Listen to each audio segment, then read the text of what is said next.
With the latest arms sale now signed and Taiwan looking to work with the Trump administration, what do you think Taiwan should be looking to accomplish?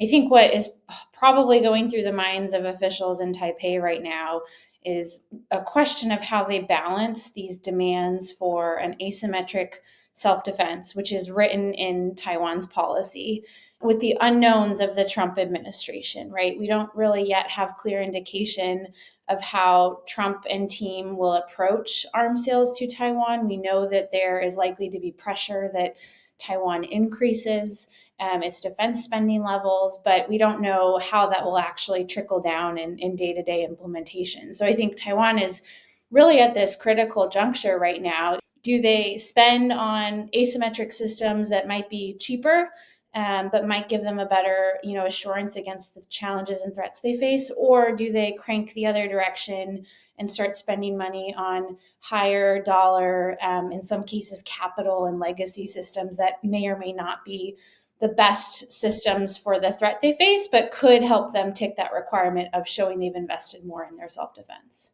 There's been a lot of criticism over Taiwan spending too much for weapons that might not survive in the event of a conflict. But at the same time, this new Trump administration is pushing Taiwan to spend more on its defense. How do you think Taiwan should balance this? So I think one of the things that Taiwan might be considering is where can we make large dollar investments to replace systems that are getting old?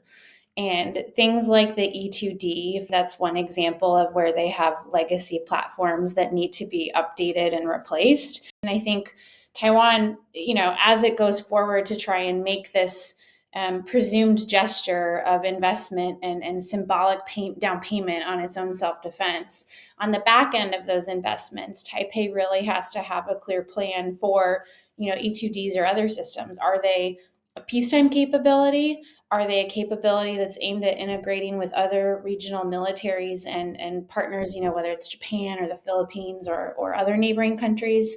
Or are they a wartime capability? So it really, my recommendation is it's not thought about as just this like big dollar investment to show Trump that Taiwan is serious, but that it's thought about as a comprehensive plan for how these systems will really bolster Taiwan's defense capabilities.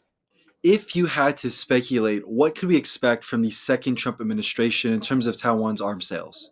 The volume of arms sales under Trump 2 compared to Trump 1 is going to be calibrated, frankly, by the capacity of the US defense industrial base, right? It's under tremendous pressure right now from Ukraine.